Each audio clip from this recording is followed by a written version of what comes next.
seu estudo também, seu culto, a palavra do Senhor, nós precisamos lembrar que ao estudarmos a Bíblia, Deus nos revela na sua palavra que Ele sempre colocou a sua igreja, o seu povo em missão. Nós estamos sempre em missão. E a missão do povo de Deus, em suas particularidades múltiplas, é ser voz profética, é anunciar a mensagem de Deus no seu tempo e no seu contexto.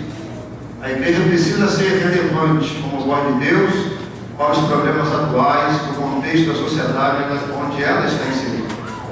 Os profetas do Velho Testamento falaram à igreja e falaram ao mundo como voz de Deus inseridos naquele contexto.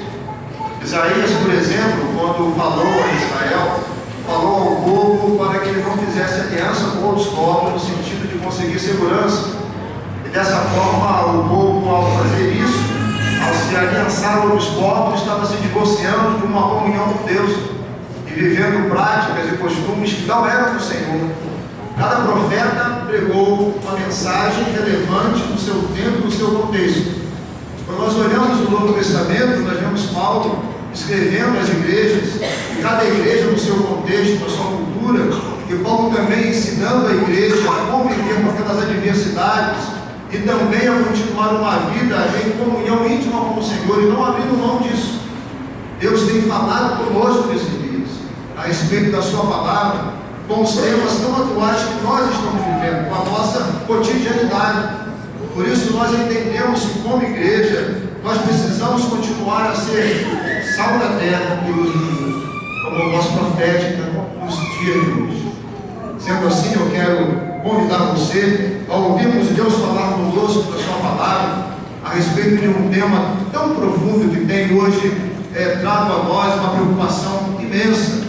Tem sido motivo das nossas orações, tem sido motivo dos nossos estudos, do tema que estamos vivendo hoje, aonde as organizações mundiais colocavam até esse mês de setembro como um mês para pensarmos sobre isso, que é o Setembro Amarelo, o setembro onde estamos estudando, pesquisando e assombrados com o crescimento de suicídios que acontece no mundo. Vamos ficar de pé e vamos abrir a palavra de Deus em Êxodo, capítulo 17, de 8 a 16. Vamos fazer a leitura desse texto na esperança de que Deus irá falar no nosso coração a respeito desse tema e irá nos ajudar a conviver com essa situação tão traumática que tem, assim, atingido as famílias pelo mundo. Êxodo 17, versos de 8 a 16. Eu lerei os pares dos irmãos e irmãs. Então veio Amaleque e pelejou contra Israel em Refidim.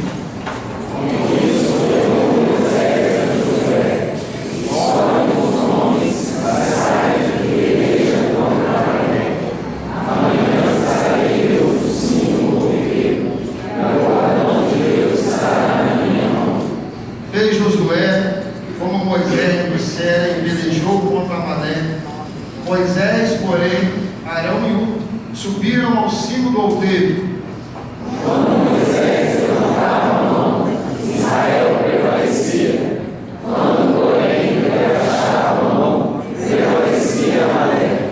Ora, as mãos de Moisés eram pesadas, por isso tomaram uma pedra e a puseram por baixo dele, e ele nela se assentou.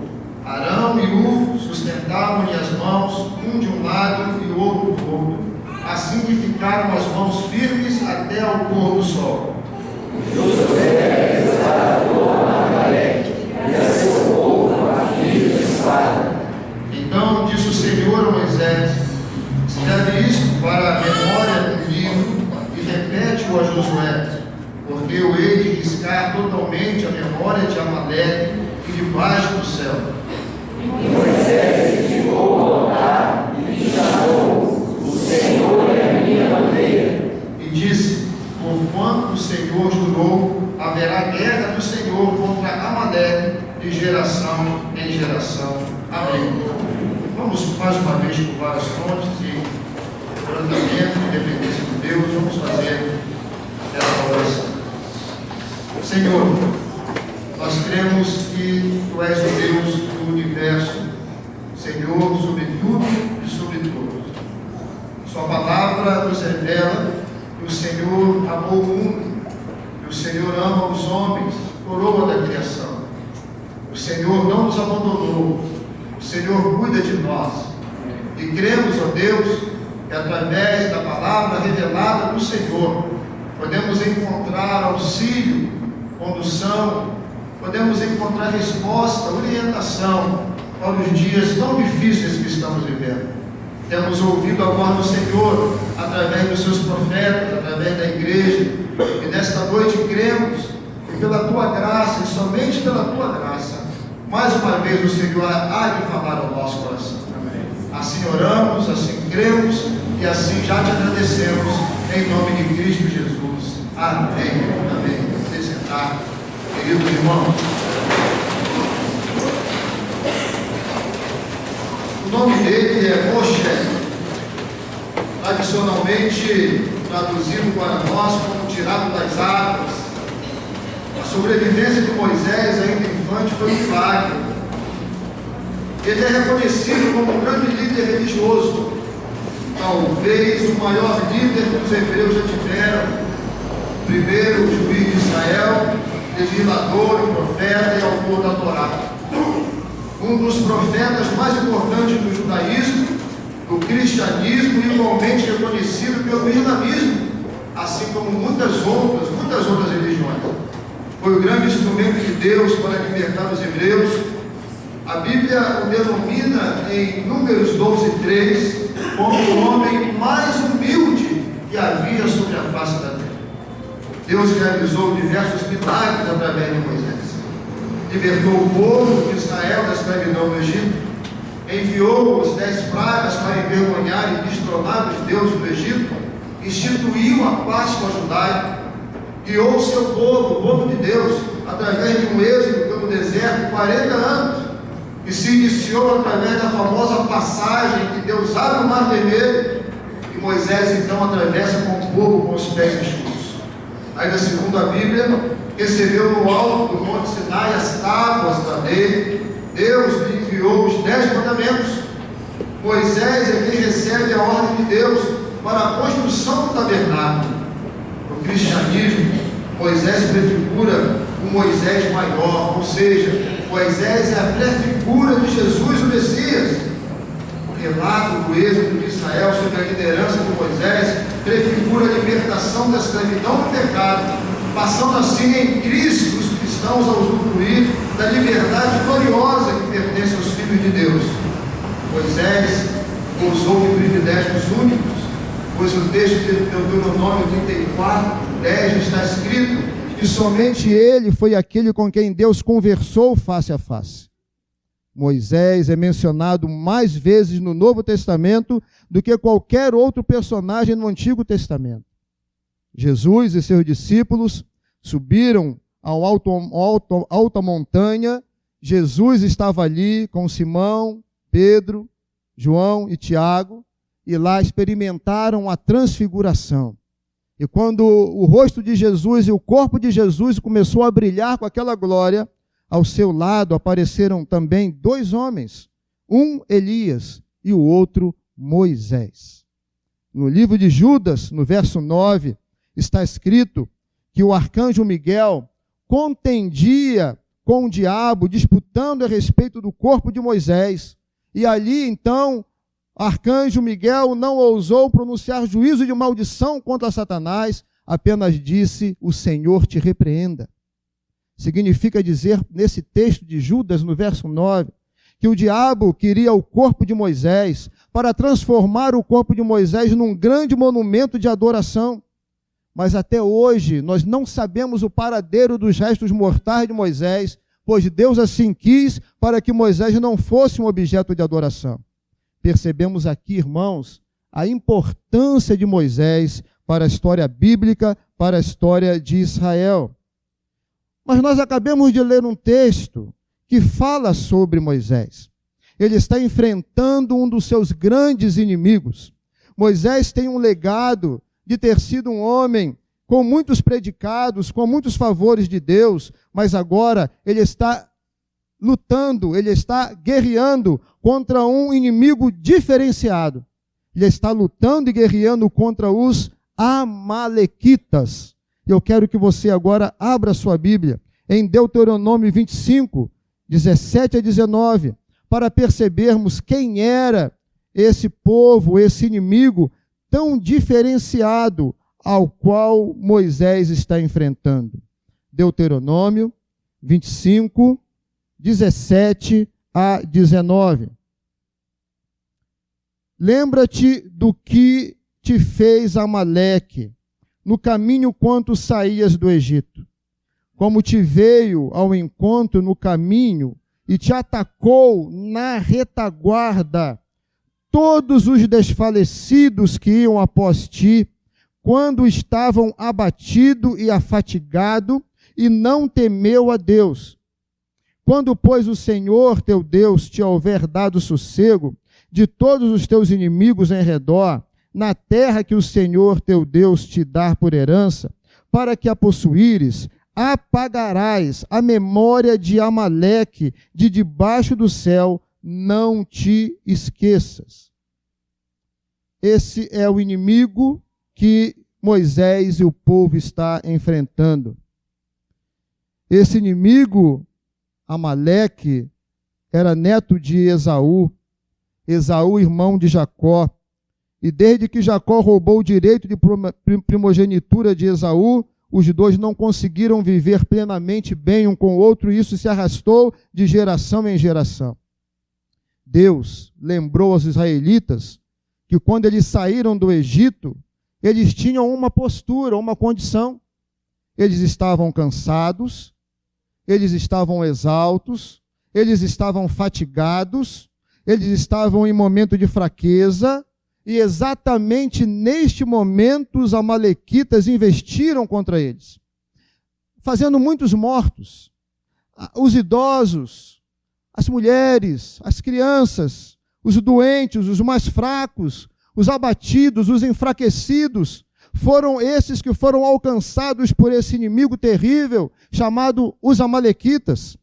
Isso nos dá uma boa ideia de como eles eram, como eles atacavam sorrateiramente, pela retaguarda, na fraqueza, quando estavam abatidos, eles faziam as suas vítimas. Não é fácil perceber a aproximação de um inimigo tão voraz e tão astuto assim, que nos alcança nas nossas fraquezas, com um poder tão alto de destruição. Mas é esse poder que está sobre Amaleque, é esse poder que estamos enfrentando hoje, nas famílias brasileiras e nas famílias pelo mundo. A Organização Mundial de Saúde traz para nós esses dados alarmantes. 800 mil pessoas cometem suicídio por ano no mundo, o que dá uma média de um suicídio a cada 40 segundos. A maior ocorrência está entre os jovens de 15 a 29 anos. O Instituto Schaeffer revela que 70% dos pastores no mundo lutam contra a depressão.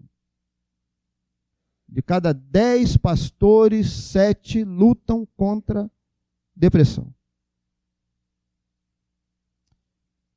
Queremos falar aqui, irmãos, nessa noite, daquilo que a Bíblia nos orienta e nos ajuda contra esse voraz inimigo que está tão perto de nós. Não apenas os pastores, mas qualquer outro ser humano. Queremos alertar a igreja e as pessoas que nos ouvem sobre esse mal. A primeira indicação que vemos no texto é que, ao conviver e a viver o ministério, existem situações e profissões, e até mesmo ministérios, em que a pessoa se percebe solitária. Um dos grandes males dos pastores e de pessoas é que elas sentem solidão na sua vida.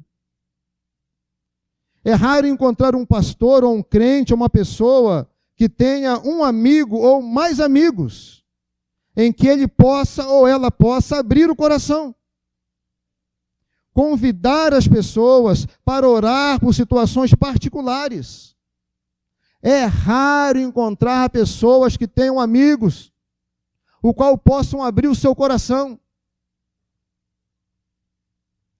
Jesus enfrentou essa realidade na noite escura e solitária, enquanto ele se preparava para entrar no jardim do Getsêmani para orar, naquela noite em que ele foi traído. Mateus e Marcos colocam o fato em que Jesus, ao entrar ali no Getsêmani para orar, ele, o homem Jesus, o homem perfeito, ele não foi orar sozinho. Ele chamou Pedro, Tiago e João para acompanhá-lo. As Escrituras nos dizem que Jesus começou a ficar triste, perturbado, e Jesus falou: a minha alma está oprimida. Eu tenho tristeza de morte. Fiquem aqui e vigiem comigo. Mateus e Marcos relatam isso. Existem duas grandes e difíceis lições aqui que nós, líderes e seres humanos, precisamos aprender com Jesus. A primeira lição que aprendemos é que precisamos ter a honestidade, a humildade e a simplicidade de Jesus para admitir que nós precisamos de ajuda, que nós precisamos de amigos. Jesus, o homem perfeito, nos deixa essa informação, esse legado. Na hora da angústia, na hora da tristeza e da opressão, nós precisamos de amigos. A segunda lição é ter a convicção e atitude, como Jesus teve, de sairmos ao encontro desse amigo ou desses amigos. Porque nós não temos condição de caminharmos sozinhos. É uma falácia, é uma mentira ser super-homem, super-mulher, super-crente. Não podemos caminhar sozinhos, é preciso ter essa convicção e atitude de sairmos ao encontro desse amigo. Que amigos? Amigos para os quais podemos ir e contar a dor, e contar a angústia, e contar o medo, e abrir o coração, sabendo que não seremos julgados. Não haverá um dedo apontado para nós, mas um amigo que está tão somente disposto a ouvir e a orar. E orar com a gente. E ouvir o que temos a dizer. Em João 15:15, Jesus diz: não vos chamo mais servos, porque o servo não sabe o que faz o seu senhor, mas tenho-vos chamado amigos, porque tudo quanto ouvi de meu Pai vos tenho feito conhecer. Veja como Jesus qualifica a pessoa do amigo. Nós qualificamos o amigo assim: não, amigo é aquele que vai fazer um milagre na minha vida, amigo é aquele que vai fazer assim na minha vida, amigo, se não for assim, não é meu amigo. Mas veja como Jesus qualifica o amigo. Amigo é aquele que eu tenho, onde eu posso revelar aquilo que o Pai tem falado comigo. Ou seja, amigo é aquele onde eu posso falar, onde eu posso transmitir, onde vai me ouvir. Isso aqui é um amigo. Porque nem sempre o amigo pode atender às minhas expectativas. Nem sempre o amigo pode trazer a solução que eu preciso. Mas ele vai estar lá. Ele vai ouvir você. Vai colocar a mão no seu ombro. Vai orar com você. Vai levar o seu problema para o coração dele. E vai tentar de alguma forma te ajudar. Jesus disse: olha, vocês não são meus servos, vocês são meus amigos. Vamos ler 2 Coríntios 7, de 5 a 6. Lá está escrito assim, vou adiantar.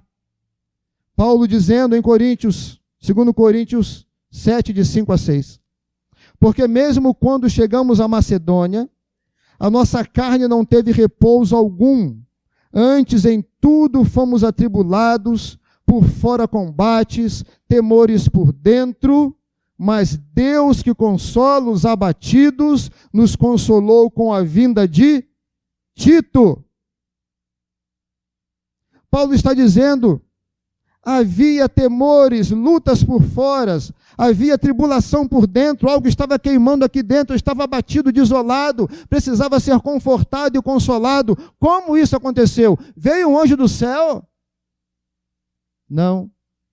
Tito, um amigo chegou, e a presença desse amigo me trouxe grande conforto e consolo, e eu pude prosseguir, chegar no objetivo e seguir em frente. Segundo Timóteo 4,11, Paulo mais uma vez dizendo, esse grande homem de Deus, ele escreve lá a Timóteo, só Lucas está comigo, toma Marcos e traze-o contigo, porque me é muito útil para o ministério. Paulo não andava sozinho, apesar de ser um grande homem de Deus. Ele sentia a falta dos amigos, dos companheiros para caminhar. Primeiro livro de Reis, no capítulo 19, está contando ali o caso de Elias, esse homem de Deus que fez grandes prodígios, viveu grandes vitórias, mas agora está fugindo de uma rainha que está contra ele, querendo matá-lo. E ele vai fugindo, ele entra na caverna e Deus fala com ele várias vezes. E várias vezes a resposta de Elias é uma. Ele disse nas suas respostas a Deus, tenho sido muito zeloso pelo Senhor Deus dos exércitos, porque os filhos de Israel deixaram a tua aliança, derrubaram os teus altares e mataram os teus profetas à espada. Mas Deus, preste atenção, olha o que está acontecendo comigo. Eu fiquei sozinho e buscam tirar a minha vida. O que aflige o coração de Elias não é a perseguição da rainha, nem do exército que está contra ele. A queixa de Elias contra Deus é que ele ficou sozinho. E o que Deus responde para ele? Ainda existem 7.000 que não dobraram o seu joelho a Baal. É como se Deus estivesse falando para Elias, Elias, será que entre 7.000 você não encontrou um amigo? Você não saiu atrás de um amigo que pudesse caminhar com você nessa jornada de aflição, de dificuldade?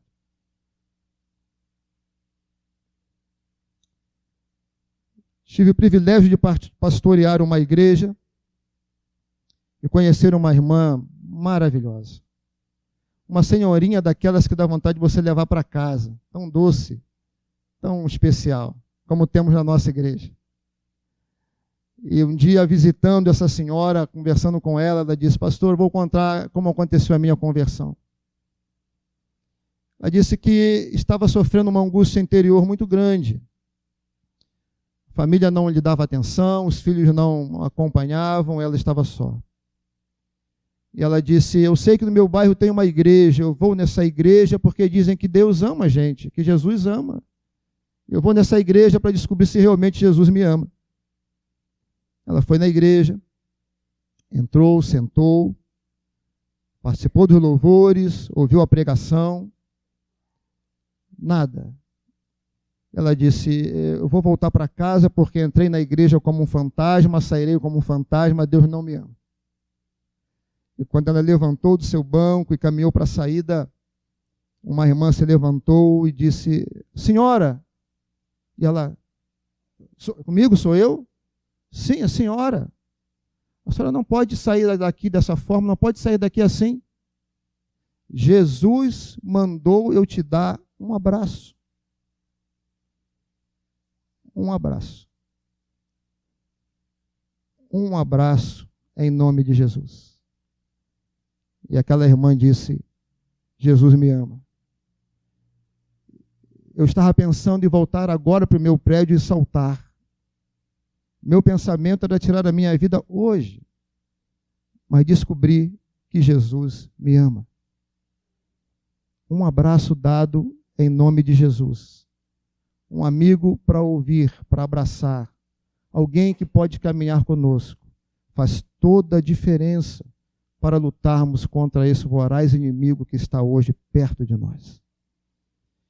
As Escrituras hoje nos fazem ter um grande desejo, uma grande convicção de não caminharmos sozinhos para a glória de Deus. Posso ouvir um amém? A segunda parte que vemos nesse texto, irmãos, a respeito daquilo que vivem as pessoas e os pastores, é que os pastores e as pessoas têm muitos inimigos por dentro. Toda pessoa e todo pastor tem um desejo de realização. Todos nós queremos fazer as coisas e fazer bem feito. Todos nós queremos fazer as coisas e sermos aprovados. Todos nós queremos fazer as coisas e termos a aprovação primeiro de Deus e depois das pessoas. E por isso, nós, os pastores, precisamos defender a sã doutrina, precisamos cuidar do rebanho, precisamos ser cuidadosos no preparo do sermão, dos estudos bíblicos, para dar alimento ao rebanho do Senhor. Precisamos ser fiéis às Escrituras, para não sermos aqueles que pregam com pretexto de algo, mas sermos fiéis àquilo que o texto nos fala.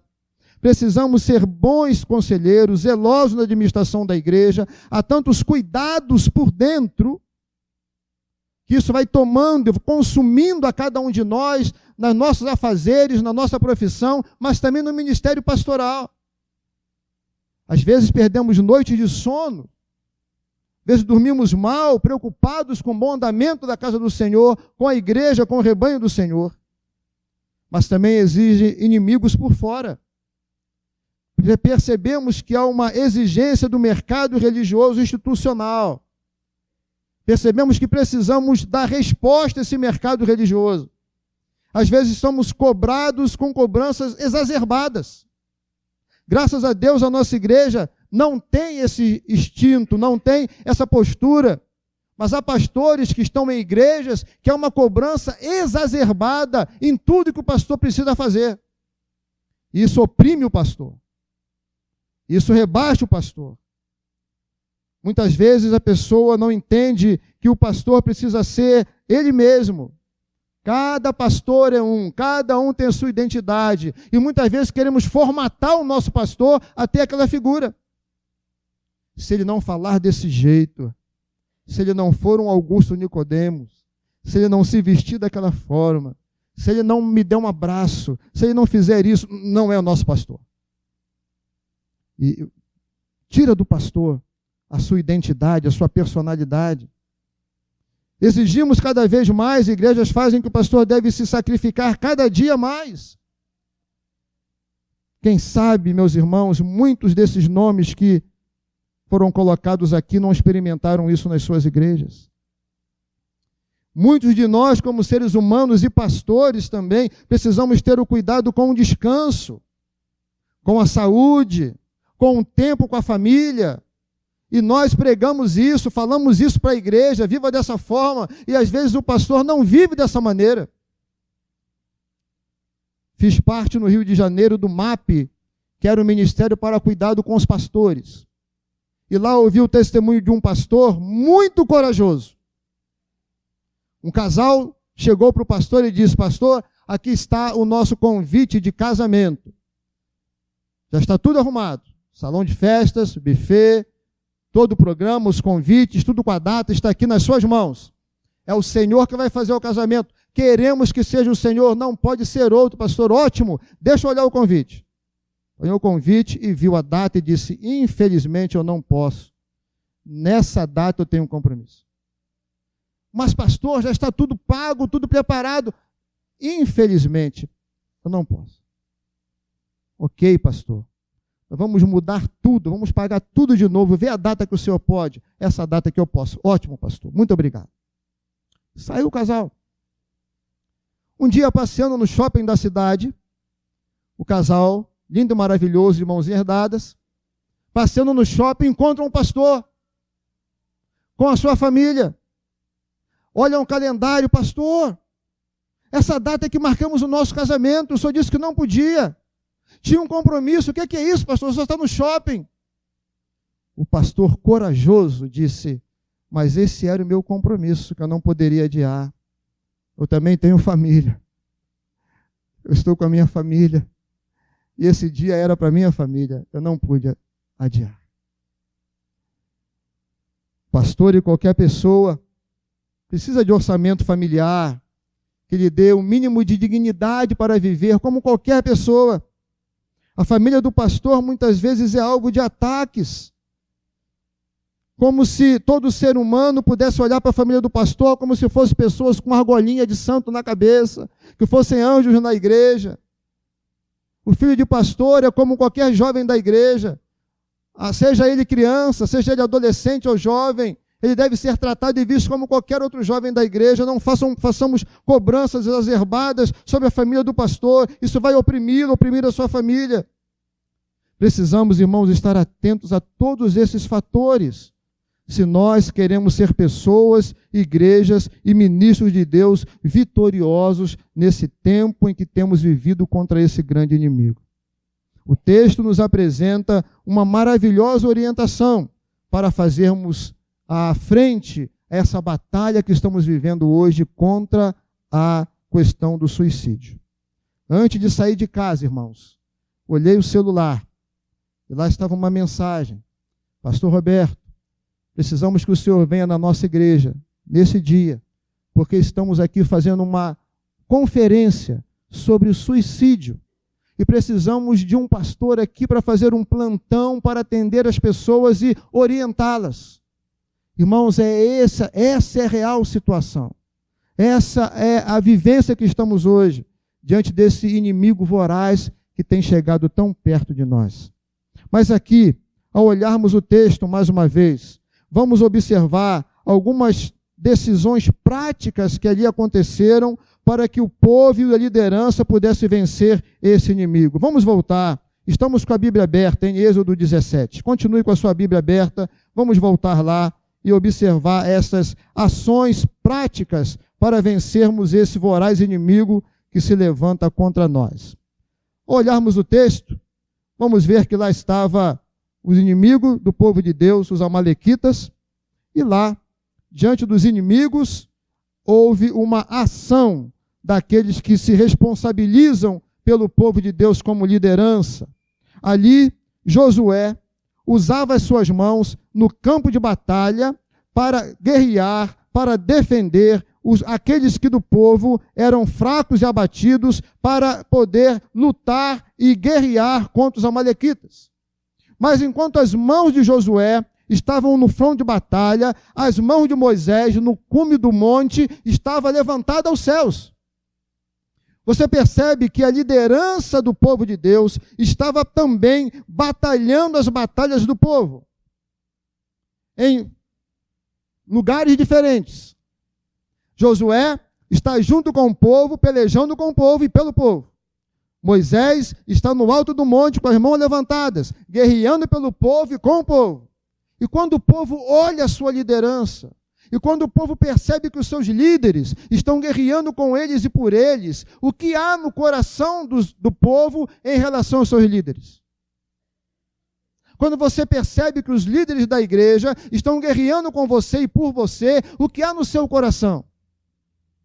Você percebe? Você diz: existe amor dos líderes por nós. Existe uma preocupação dos líderes por nós. Nós somos importantes para eles. Eles estão mostrando através dessa guerra, através dessa luta que eles assumem conosco, que nós somos importantes e que eles nos amam. E como resposta ao amor deles, nós também precisamos lutar.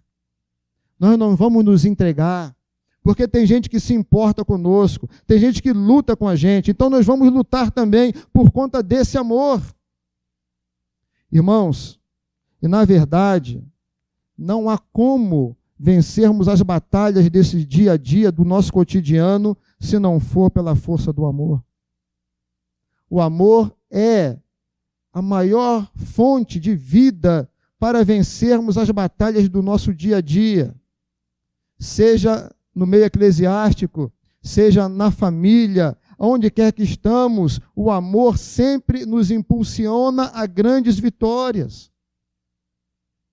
Não há nada que nos assemelhe mais a Deus do que o amor. Não há nada que nos identifique mais como a igreja e o povo de Deus se não for o amor. Então, o nosso papel é amar a igreja, é mostrar amor decidido e cotidiano e pragmático pela igreja, e esperar também que a igreja demonstre o mesmo pelos seus líderes. E é nessa ambiência de amor, meus irmãos, que estamos sempre como bons soldados de Cristo, marchando para a vitória. Mas Moisés não é um super-herói. Ele é humano. Ele está cansado, ele está enfadado. E quando Moisés erguia a mão em oração, Israel prevalecia. Mas quando Moisés abaixava as suas mãos, Amaleque vencia. Dois personagens esquecidos na história de Israel nos são lembrados aqui com a máxima importância. Sabiamente, ao subir o monte, Moisés não subiu sozinho. Ele levou 2 amigos. Quem são eles? Arão e Hur. Ele levou 2 amigos para estarem com ele naquela batalha. Quando as mãos de Moisés pesavam e abaixavam, Arão de um lado e Hur do outro apoiava a mão de Moisés. Quando Moisés se cansava, colocavam a pedra para suprir o seu descanso. Moisés, a semelhança de Jesus, a semelhança de Paulo, está nos dando mais uma vez esse grande recado. Amigos são importantes na hora das lutas. São eles que permitem que as nossas mãos não desfaleçam, que a nossa fé não venha a acabar, que a nossa esperança não termine. Precisamos de amigos que ajudem as nossas mãos de fé, de oração, de intercessão e de esperança continuarem levantadas na direção do Senhor, porque as vitórias que teremos não acontecerá de acordo com a nossa sabedoria, com a nossa capacidade, com o movimento bélico. As vitórias que a igreja tem vêm através desse movimento de amor e de amizade de pessoas que acreditam em Deus. Porque quem nos dá a vitória no meio desses problemas é o Senhor. É Ele quem guerreia.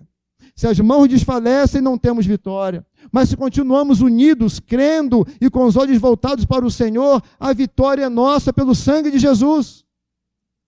Portanto, irmãos, como igreja, precisamos ser encorajados nesse texto, a não deixar que as nossas mãos desfaleçam, que a nossa fé diminua, que a esperança vá embora, mas como irmãos, como família, como corpo de Cristo, caminharmos juntos, unidos em amor, para vencermos esse grande inimigo que está diante de nós. Vamos ler 3 textos ainda da palavra de Deus. Salmo 88, 9. E posteriormente, Salmo 143, 6 e 1 Timóteo 2, 8. Salmo 88, 9.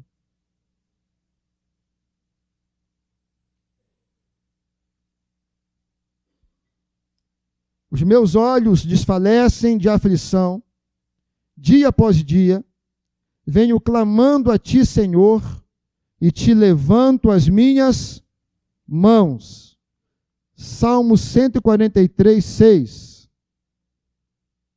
A ti levanto as mãos, a minha alma anseia por ti como terra sedenta.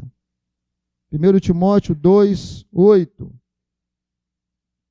Quero, portanto, que os homens orem em todo lugar, levantando mãos santas sem ira e sem animosidade. Irmãos, entendemos pelo texto que levantar as mãos e orar, interceder, buscar a Deus, não era um ato místico, mas era um ato de intercessão, de fé, de confiança, de esperança, desde o Antigo Testamento até o Novo Testamento. Moisés mostra sua fraqueza como líder, mas ele percebe que tem pessoas que estão com ele, ajudando para que as suas mãos não desfaleçam. E nesse governo, percebemos então aqui a presença de Deus. Precisamos, meus irmãos, nesses últimos dias, de mais amor nas igrejas. Precisamos, nesses últimos dias, de gente que sabe que tem valor. Precisamos, nesses últimos dias, de gente que não joga a toalha fora, não joga a toalha, mas que, na verdade, são pessoas que estão sempre intercedendo por si, pelos pastores, pelos presbíteros, pelos diáconos, pelos missionários, pelos evangelistas, pelo país, de um modo em geral. A vitória da igreja acontece quando nossas mãos estão voltadas para os céus. E quem é o autor das nossas vitórias? Apocalipse 17:14, vamos lá? Quem é o autor das nossas vitórias? Vamos apenas confirmar aquilo que nós já sabemos. Apocalipse 17:14. Pelejarão eles contra o Cordeiro, e o Cordeiro os vencerá, pois é o Senhor dos senhores, o Rei dos reis. Vencerão também os chamados eleitos e fiéis, que se acham com ele. Isaías 54:17. Vamos passear pela Bíblia. Isaías 54:17. Toda arma forjada contra ti não prosperará. Toda língua que ousar contra ti em juízo, tu a condenarás. Esta é a herança dos servos do Senhor e o seu direito, que de mim procede, diz o Senhor. Hebreus 7, 20-29.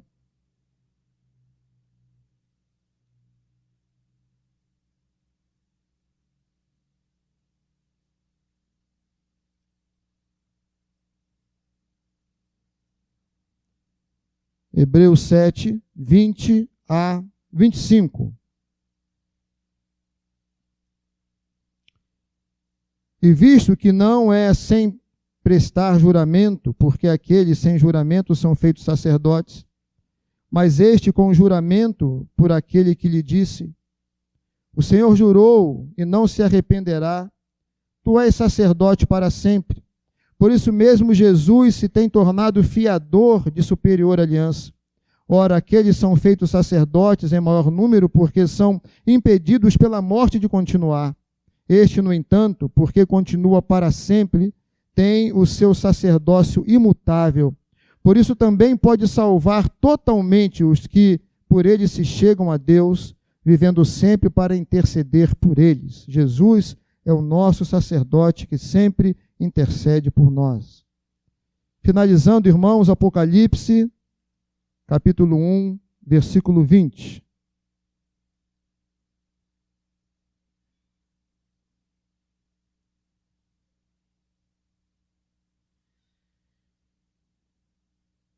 Quanto ao mistério das 7 estrelas que viste na minha mão direita, e aos 7 candeeiros de ouro, as 7 estrelas são os anjos das 7 igrejas, e os 7 candeeiros são as 7 igrejas. João, quando percebe a perseguição da igreja por meio de Nero, poder romano, por meio dos judeus, Jesus aparece para ele, tranquiliza o seu coração e diz: João, eu tenho na minha mão os pastores, eu tenho na minha mão os líderes e tenho na minha mão as igrejas. Por isso eles são tidos por mim de muito valor. Eu cuido deles, eu darei a vitória a eles. Será que você, nessa noite, entrou aqui sem perceber a gravidade desse problema? Será que estamos ainda julgando que isso está longe de nós e que não pode já chegar à nossa casa, à nossa igreja? Apesar de ter pastoreado a igreja onde uma pessoa pensava em suicidar-se, mas foi salva pelo amor de Jesus, também pastorei uma igreja onde um casal da igreja, tendo uma filha que ainda não tinha experimentado a graça de Deus, entrou em casa à noite, os pais vendo televisão, a janela do apartamento aberta, ela abre a porta do apartamento, atravessa e se joga pela janela. Precisamos lutar, meus irmãos.